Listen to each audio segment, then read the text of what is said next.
Olá pessoal, tudo bem? Na aula de hoje a gente entra no novo reino dentro da biologia.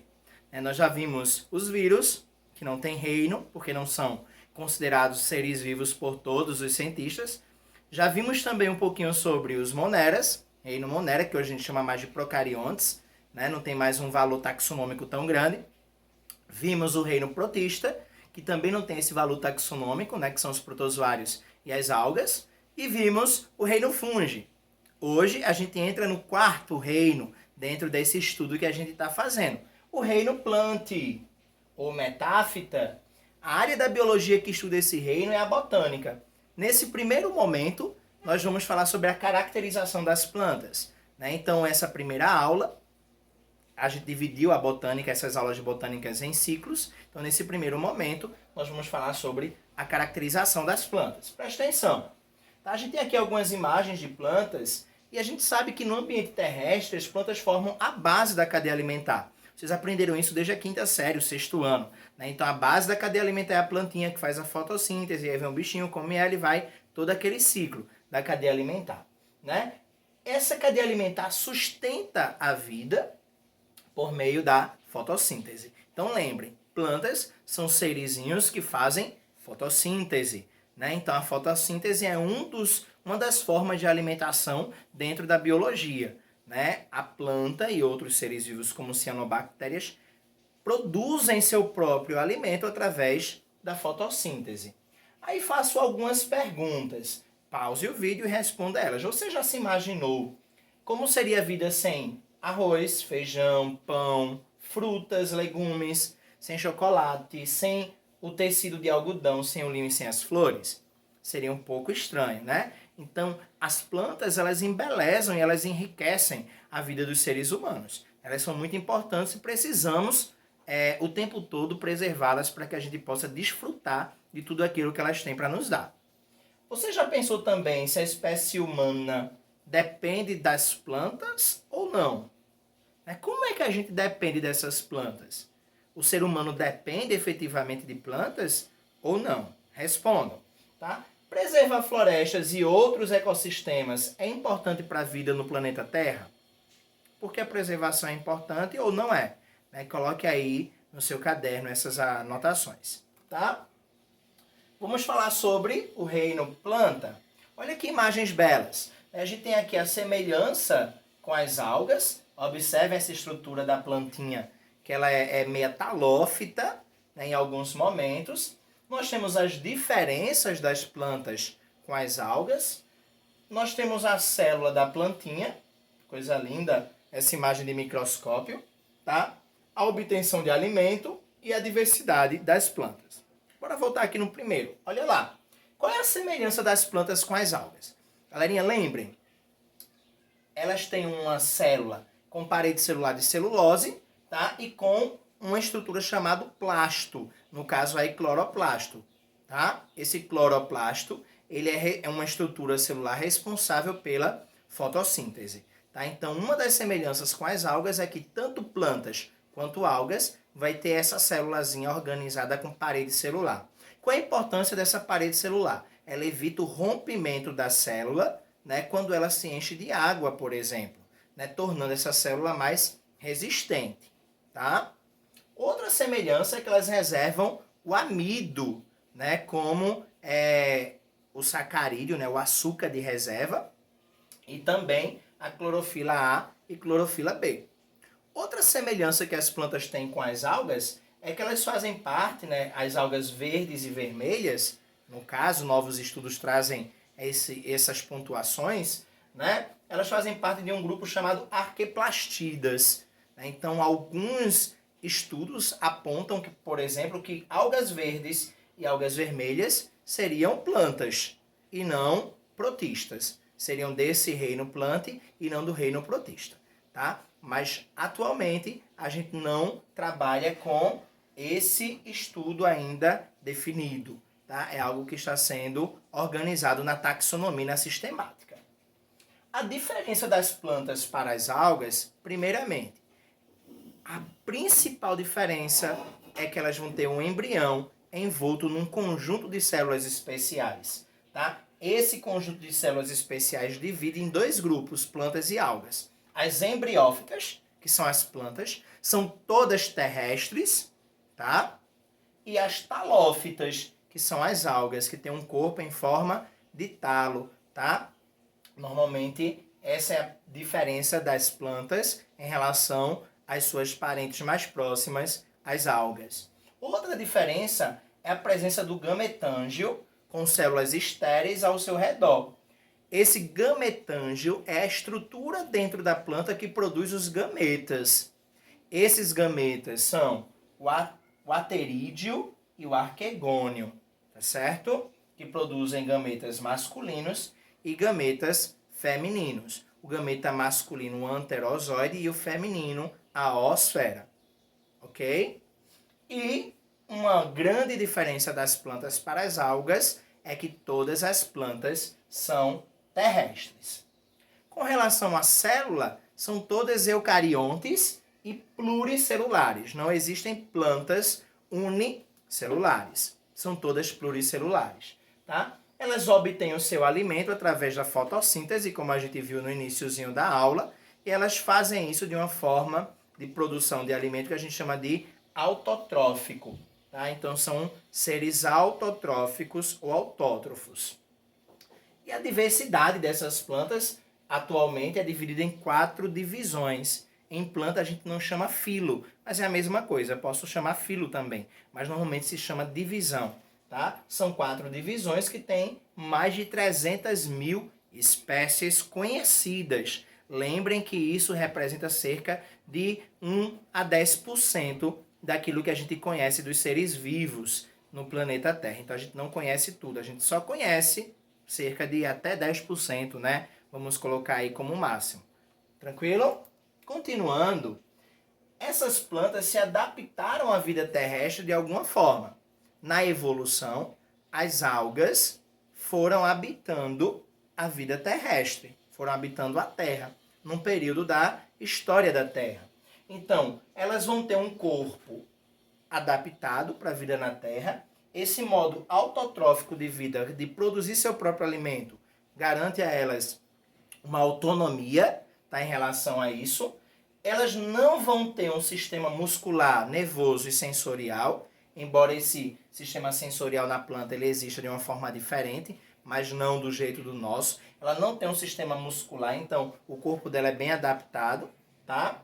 E elas vão ter um corpo maior, não é um corpo compacto, tá? Porque ela não precisa se locomover. Nós, animais, temos um corpo mais compactozinho para a gente se locomover de um canto para o outro e não se enganchar, por exemplo. Planta não precisa disso, né? E tem uma grande superfície relativa, né? Quando a gente coloca a área total das folhas, aumenta essa área muito expressivamente, né?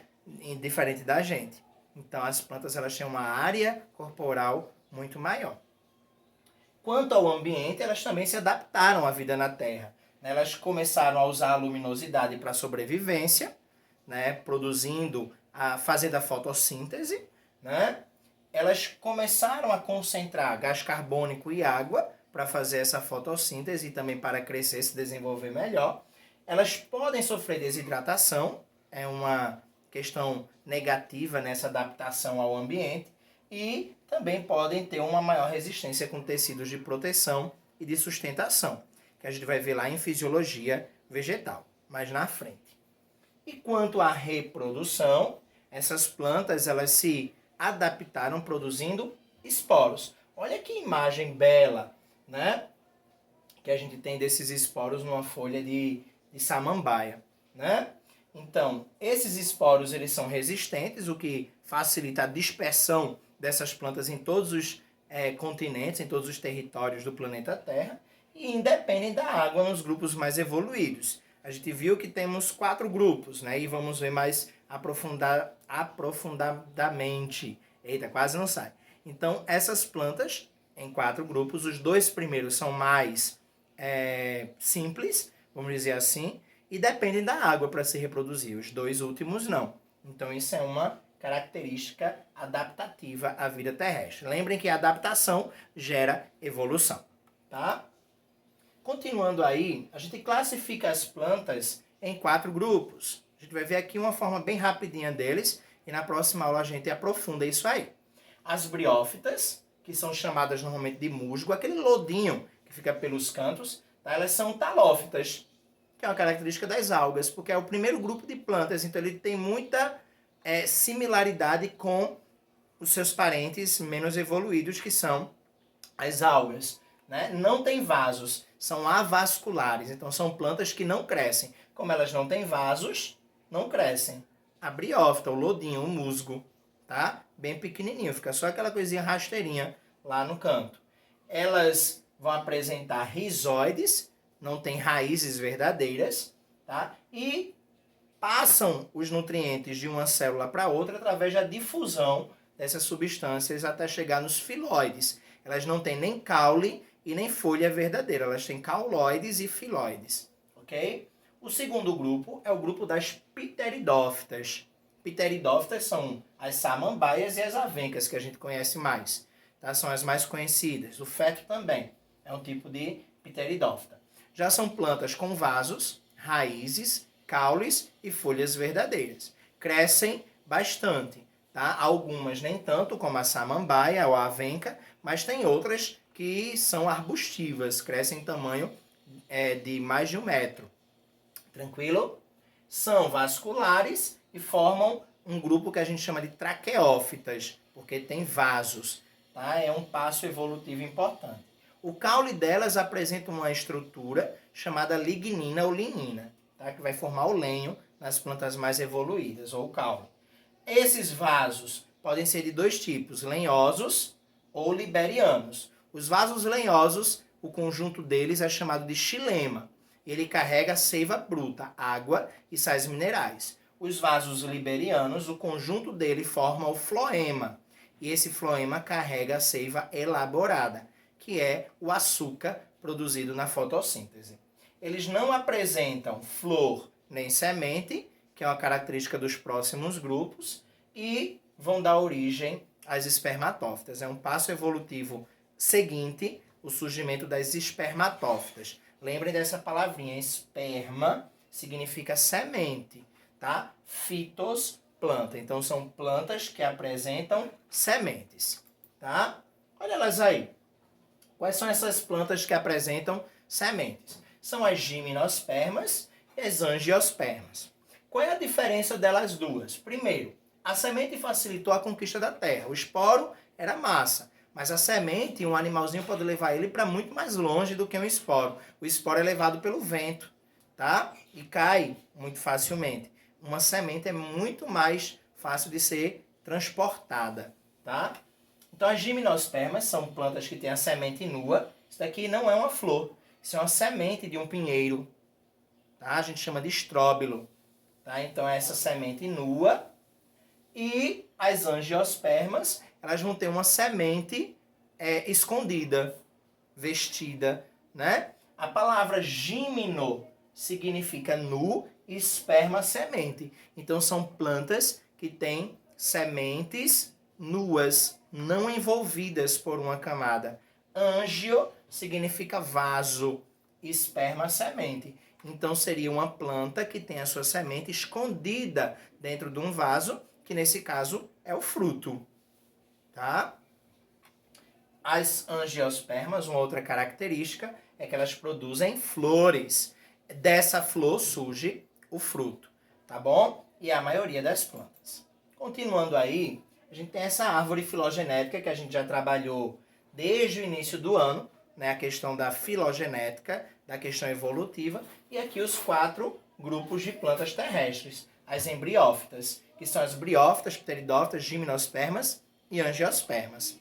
Nessa linha de crescimento, que é o tempo, vamos dizer assim, a gente vê as novas características evolutivas para o surgimento de um novo táxon, de um novo grupo, tá? Formando aí grupos monofiléticos ou grupos não monofiléticos. Lembrem que grupos monofiléticos são aqueles que apresentam características em comum. Por exemplo, os gimnospermas e angiospermas formam um grupo monofilético quando a gente fala desse ponto, né, que elas apresentam a semente. Pteridófitas, gimnosperma e angiosperma formam um grupo monofilético quando a gente parte desse ponto, que é a presença de vasos condutores e seiva.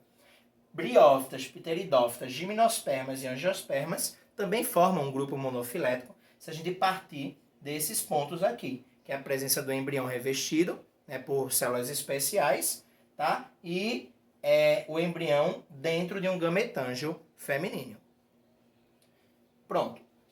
Briófitas em diante, plantas, chamadas de embriófitas, porque tem embrião. As algas não têm, é um grupo externo, tá? Que foi colocado aqui só para mostrar. De pteridófitas em diante tem vaso, então são chamadas de traqueófitas, vasculares. De gimnospermas em diante, elas têm semente, são chamadas de espermatófitas ou espermáfitas, tá? E só as angiospermas são chamadas de plantas antófitas, que são aquelas que apresentam flores. Tá? São termos recentes na biologia, mas antigamente a gente usava esses outros termos, criptógamas e fanerógamas. As criptógamas seriam plantas que teriam um casamento escondido, que a gente não vê a estrutura reprodutora. Quando a gente olha as duas fotos anteriores, a gente vê que gimnosperma e angiosperma a gente vê aquela estrutura. Briófita e pteridófita não, fica escondido. Então, briófita e pteridófita seriam chamadas de criptógamas. Já gimnospermas e angiospermas seriam chamadas de fanerógamas. Tá? Gamos, casamento, fanero significa aparente. Gamos, casamento, cripto, escondido. Tá bom? Tranquilinho, vamos passar aí. Lembrem que todas as plantas são terrestres. Gente, essa outra árvore filogenética, ela traz alguns grupos, alguns táxons a mais dentro do reino planta, porque, como eu disse a vocês, novos estudos estão incluindo outras plantas, né, dentro desse grupo. E também dentro desse reino. E também dividindo esses 4 filos, essas 4 divisões, em mais filos. Né? Lembrem que a filogenética, a sistemática, ela não é algo paralisado. Ela está em constante movimentação. Tá? Então a gente tem aí 3 grupos para as briófitas, né? 2 grupos para as pteridófitas, 1 grupo para as gimnospermas e 3 grupos para as angiospermas. Tá bom? Então, aqui a gente tem algumas legendas sobre esses grupos todos que a gente tem. Então, está evoluindo aí, está organizando um pouquinho mais os estudos. Ok? Gente, continuando, a gente tem o ciclo de vida das plantas. Como é esse ciclo de vida? Lembrem, as plantas, elas são seres vivos, tá? Que se reproduzem, assim como outros seres vivos, ou todos, né? Lembram que uma das características dos seres vivos é reproduzir-se. Então, eles têm ciclos de vida. Nesses seres vivos, são 3 tipos de ciclo. Na planta, ele reflete a falta de mobilidade, a planta não se move, então ela precisa ter um ciclo especializado. Pode ser assexuada ou sexuada. Se for sexuada, acontece uma meiose espórica. Tá? Essa meiose forma esporos. Tá? E vamos ter aí a presença da alternância de gerações entre indivíduos haploides e diploides. Bora lá. São 3 ciclos, como eu disse para você. O primeiro ciclo é o haplobionte-aplonte. O que é isso? É um ciclo onde um ser vivo, que é chamado de gametófito haploide, gera gametas, a fecundação formando um zigoto, e eu tenho aí a meiose, tá, para formar zoósporos. A gente chama esse ciclo de meiose zigótica, porque a meiose acontece no zigoto, tá? É um ciclo de uma fase onde um indivíduo haploide gera um indivíduo haploide, tá bom? Esse zigoto é diploide, mas ele sofre essa meiose zigótica. São haploides, originam-se gametas por mitose, tá aqui os gametazinhos, ó, por mitose, e esse zigoto se forma por meiose, esse zigoto sofre meiose formando esporos, que se unem formando novamente o indivíduo haploide. Isso acontece em fungos e algumas algas, mas não todas. tá? O segundo ciclo é o ciclo haplobionte-diplonte, onde eu tenho um indivíduo diploide, tá? Que por meiose forma os gametas, então esse ciclo é chamado de meiose gamética, tá? Esses gametas fecundam, se unem, tá? Formando um zigoto igual ao carinha original, diploide, né? Que cresce por mitose e se torna um indivíduo adulto. Por isso o ciclo é chamado de haplobionte-diplonte, porque o foco dele é na fase diploide. Tá? É muito comum em algas verdes e animais. E o terceiro ciclo, que é o ciclo das plantas, é o ciclo haplodiplobiôntico, ou haplobionte-diplonte. Ele tem duas fases, a fase haploide e a fase diploide. O indivíduo haploide gera gametas, esses gametas foram gerados por mitose, tá? Fecundam formando um zigoto diploide. Esse zigoto forma um indivíduo jovem, que é chamado de esporófito, tá? Que sofre meiose formando esporos, que dá origem ao indivíduo adulto, o gametófito, tá?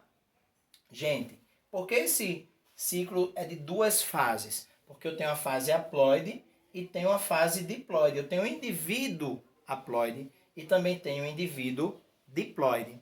Eu tenho os dois momentos de vida, tá? Ele acontece em algas vermelhas, algas verdes, algumas, não todas, e todas as plantas terrestres, tá? Uma coisa importante, a fase gametofítica é duradoura nas briófitas, tá? O gametófito. A fase esporofítica, o esporófito, é duradoura nas gimnospermas, nas angiospermas e nas pteridófitas, tá? Então, cuidado com isso, porque o indivíduo adulto é o gametófito nessa planta aqui, na briófita. O indivíduo intermediário é o esporófito. Já nos outros três grupos, pteridófita, gimnosperma e angiosperma, o indivíduo adulto é o esporófito e o indivíduo intermediário é o gametófito. Em gimnosperma e angiosperma, esse gametófito, tá, que é o indivíduo intermediário, ele fica escondido dentro das estruturas do gametângio e do esporângio. Tá? Tranquilinho, gente. Eu sei que é uma aula cheia de nomes estranhos, mas é a primeira parte de plantas, a organização, a caracterização das plantas. Vocês vão ter 5 exercícios, respondam nos seus cadernos, tá? Para a nossa futura avaliação da segunda unidade, né? Nesses 5 exercícios aí, sobre a caracterização dos reinos planta, do reino planta, né? E temos uma aula prática. Vocês vão preparar um guia ilustrado de plantas. Não saiam de casa para procurar plantas. Usem aquelas que vocês têm dentro de casa ou que tem ao redor da sua casa, desde que você não vá muito longe. Só ali, no cantinho, na casa, no quintal de vocês, no jardim, ou que fica pendurado dentro da sua casa. Ah, professor, só tenho 2 plantas em casa. Seu guia vai ter 2 plantas. Ou você pode pesquisar algumas na internet também, se você achar interessante. Tá? Você vai precisar de um caderninho para anotação, pode ser o próprio caderno, lápis, lupa de mão, se preferir, uma máquina fotográfica. O próprio celular já ajuda. Né? Vocês vão olhar as plantas que encontrar, ver se vocês acham briófita, pteridófita, gimnosperma e angiosperma. Se conseguir achar os 4 grupos, massa. Se não conseguir, vocês vão tentar classificar aquelas que vocês acharam dentro desses 4 grupos. Tá? Que critério você usou para colocar ela nesses 4 grupos? Tá? Tire fotos, faça ilustrações no caderno. Então desenhe a plantinha no seu caderno bem bonitinho com lápis. Anote o local onde você viu a planta, tá? Onde ela se encontra. Ah, fica embaixo da escada. Coloca lá. Se ela está num local de sombra ou exposto ao sol. Registre também o dia e a hora que você fez essa observação. E no final acrescente informações depois de pesquisar sobre o nome da planta, o gênero, a família e a divisão que ela faz parte. Certo? Galerinha, antes da gente concluir, vocês vão acessar a revista Galileu e ler essa pequena matéria sobre a origem das plantas. Na aula passada eu já enviei vídeo falando sobre esse reino das plantas, que é um reino belíssimo, um reino Plantae. Mas vocês vão entrar aí na revista Galileu, nesse link aqui, e dar uma olhadinha sobre a origem das plantas, para que a gente, na volta às aulas, faça aquela nossa tertúlia, aquele nosso debate muito interessante. Tá bom?